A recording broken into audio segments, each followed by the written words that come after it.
This is Fidemaster Ingvar Jóhannesson from Iceland, and this is episode number 2 in the Bullet Academy, where hopefully I can teach you to become a better Bullet player online.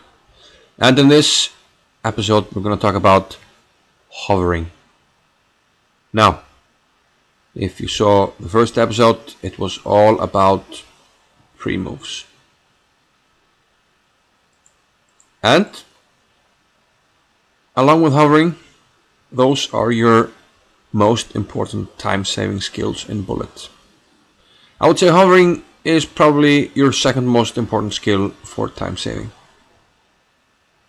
We talked about it in the first video. Of course, time is of the essence in Bullet chess, and still pre-moves are the most important thing you can add to your repertoire in Bullet chess. But if you do it properly, hovering and pre-moves together, then you're already a much more dangerous player. So okay, if you don't know, what is hovering? Hovering is simply placing your mouse over the piece you're most likely to move next and be ready. So you move pawn e4, you can hover over the knight on g1, you're ready to play knight f3. Assuming after e5 you go knight f3, after c5 you also go knight f3, your most likely move. So be ready to play that move. So when to hover and when to pre-move? In general, I would err on the side of hovering if your opponent has some possible or unexpected or tricky moves that he could play. I will give you some examples hopefully, and let's go to the board.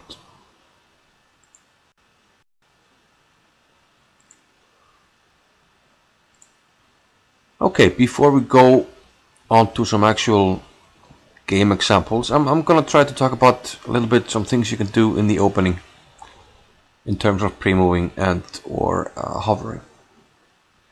So first, let's assume you're opening one e4. Now, okay, you make the move e4, and like I said, assuming you play knight f3 against e5, you play knight f3 against this move and this move, you should play e4 and immediately go over to your knight. You're ready to move it, so you're holding it, you're picking it up, you're ready to move it. So once the move arrives, you hover the knight over the square you want to go to, and once e5 or c5 comes in, you release the knight, and your move will be made very quickly. You cannot, however, pre-move the move knight f3, because let's assume your opponent goes for the Alekhine.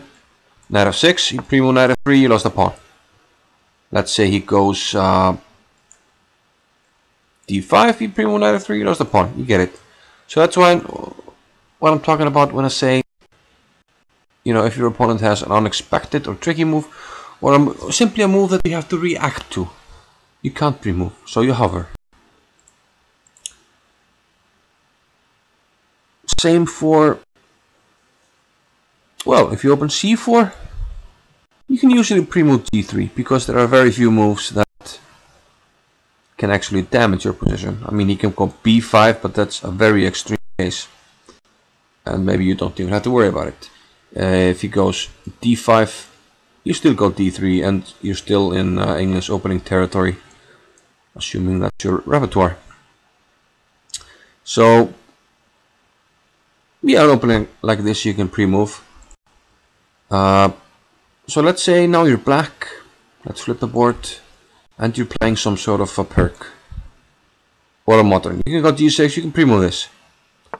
But beware, as soon as you pre-move too fast, let's say he goes d4, you pre-move d6, he goes knight c3, and your opponent saw that you pre-moved all the moves really fast. You go bishop g7. Now, you can't really pre-move knight f6 or knight d7 or moves like this, because there's a well-famous bullet trick going bishop h6. And this is sort of an anti-pre-move trick. If you pre-move too much too fast, you will get caught like this. You pre-move knight f6, and you lose the bishop.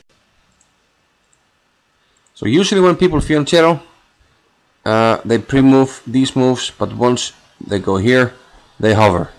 They wait to see if white is going to go for this cheap trick, and if it does, you just take the bishop, because you didn't pre-move, you hovered. Hover over the square.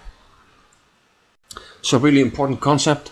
Yeah, some random cases in the opening that we talked about, but let's now move over to actual cases from games, and hopefully we can get some good games going.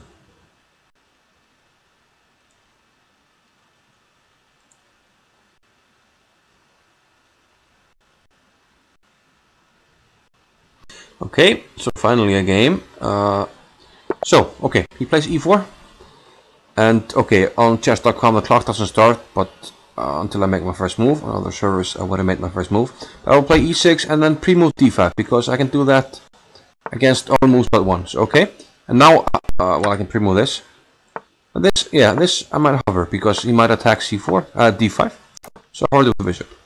Here I hover here because he goes h3. I don't do this move. Here I can most likely pre-move queen d7, but let's hover.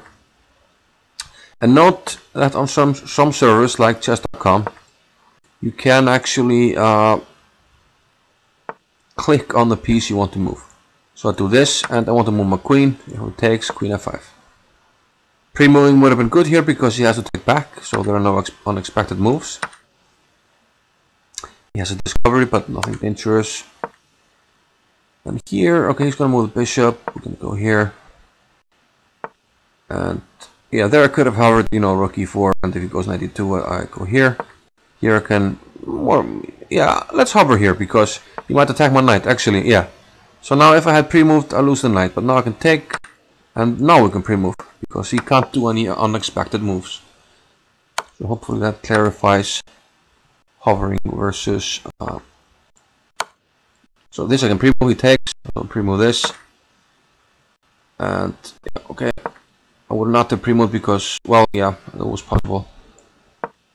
But now, actually, if I want to win the game, I have to play a bit faster. So let's pre-move this. He can't attack anything. So only pre-move when, look at this, would have been a safe pre-move. Oh, this was attacked. I completely missed that. Okay, let's start pre-moving. The knight jumps into f4. And I'm actually not doing a great job. Protect this. Let's hover here. Hovering, yeah. And let's, I can actually pre-move this one. So let's c5, we go, what, b6? Okay, let's take this, and then I will take on a2. Let's hover. I could pre-move maybe, yeah. I'll take if he goes b5. Goes knight d6 chat. Let's keep the bishop. So I can pre-move because this was attacked. What does it do with the knight? He goes there. I can pre-move because he takes. And it looks like I'm winning on time here. I can pre-move this. But you can also hover by clicking. We can pre-move because always going to be legal. And same here. And let's actually go over here and pick up some pawns. And we're going to win on time. Let's do one more against this guy. So okay, open moves. I actually play the English, so I can pre-move this. But once he, okay, I can pre-move this also. Now I would hover, because if I had pre-moved this, then maybe queen f6, and I could mate it. So always be aware, like I said, you know, of the tricky moves. And this, I hover, because he could have played e4 with my knight. So you can't really pre-move that. I hover, yeah, because he could go h6, that's why I hovered. I didn't pre-move. And now, okay, this I can pre-move because it's only legal if he takes. Understand that pre-moving captures is always safe, because the move will be legal if it's not possible to make that move. Most likely, oh, he's not going to do that. Okay, I can pre-move this because it takes back. Knight d5 will always be played. Actually falling behind on the clock, so I have to do some pre-moves. Let's attack on the c file. I can pre-move here. Something like this. And let's hover the queen. I will take here if it's available. We'll hover here. Yep, we'll take this. And let's protect this guy. And then hover with the queen back. Can't pre-move because if you go c5 I lose my queen, so I'll go here. And let's start some expansion. Let's go away for b5. Oh, he takes? Really?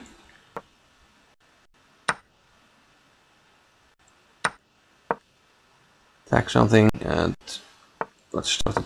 Well, yeah, we can pre-move the capture and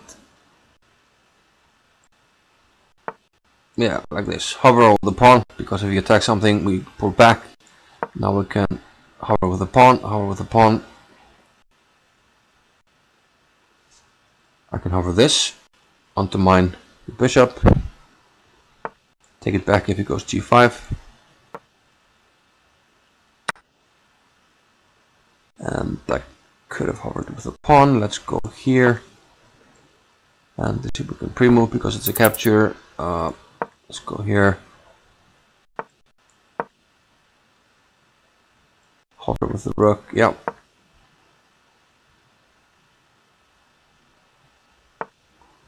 I think I can do this. Rook here. And okay. So that's winning. So now I'm gonna do one more match against this guy, but I'm not gonna talk much and try to keep attention to you know, when I pre-move, when I hover. So I'm gonna try and be faster this time around. So let's try something else. See, hovering. Not gonna talk much. Gonna try to destroy him on time by using okay, yeah. Hover because bishop g5 was possible. Hover.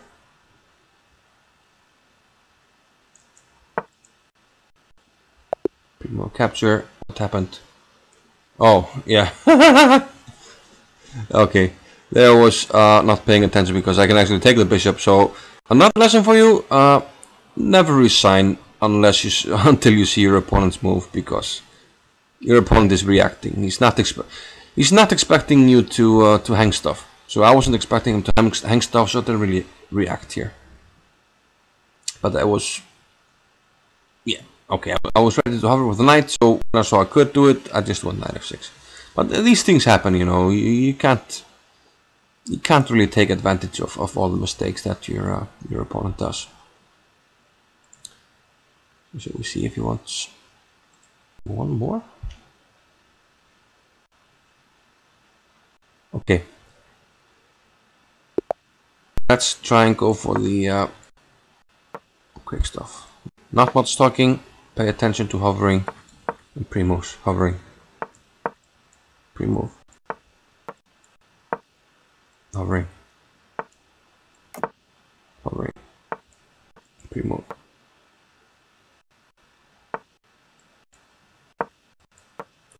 Not a good position, but pre-move here.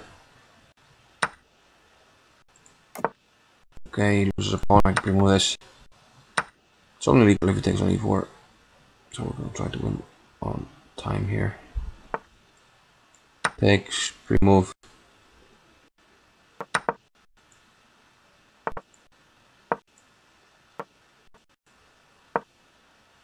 Pre-moving. Oops.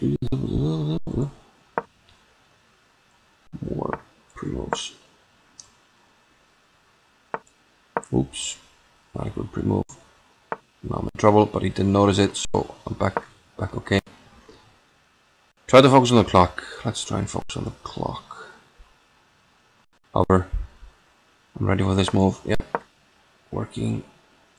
Pre-move.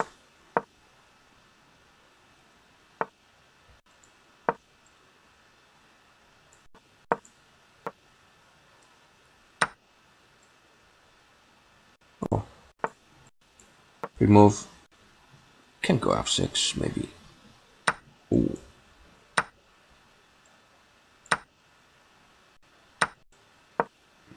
Hover. Hover city. More hovering. No, yeah, more hovering.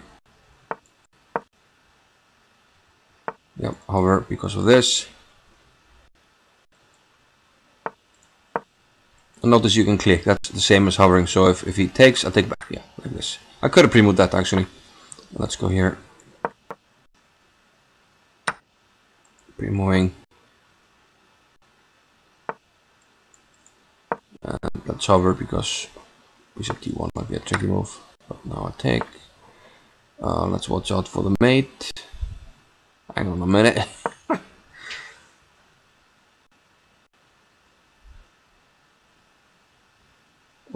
Almost a disaster. But now I have back rank mate issues for him to deal with. And he can't deal with them, he runs out of time. One last one. Last one. Hover. Lake. There is no tomorrow.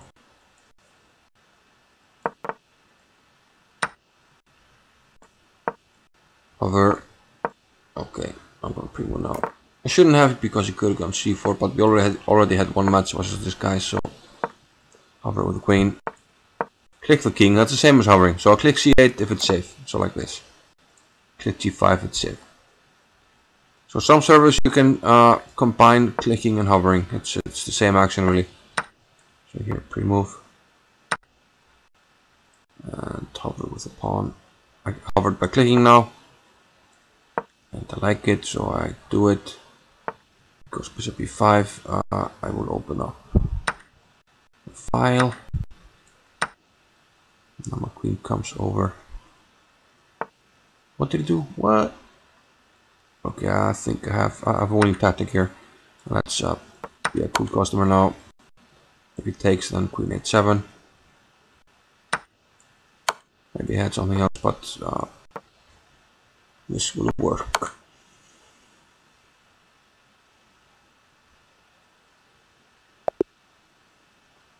There's only king f1 and then queen h2.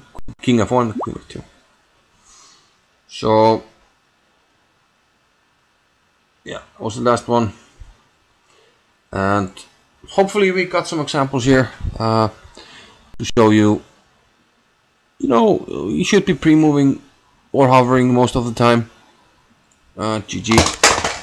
And I lost my mouse. Come back, Mr. Mouse. So most of the time you should be hovering or pre-moving, trying to save time. And try to be careful with not pre-moving too much. Sometimes you can. But if your opponent is tricky, then be careful. Once you get into a series of games versus the same opponent, then maybe you can start pre-moving more. Like if I played this guy a bunch and we always played the same line, then I can start like in the opening. We had some moves like okay, I hovered bishop d6 because if he plays c4, well, actually knight g7 is it's more important to hover because if I let's see this position here. If I pre-move knight g7 and he plays c4, I lose a piece to c5. So I kind of have to hover after bishop d6. I'm hovering with a knight, ready to move it. He castles. Okay, I release it, etc. So these are some, yeah, hopefully important points, and try to add hovering to your pre-moves, and you're well on your way to becoming a better polo player. And stay tuned because we will have more examples in the series, the Bullet Academy. Hopefully sooner rather than later. See you later. Bye bye.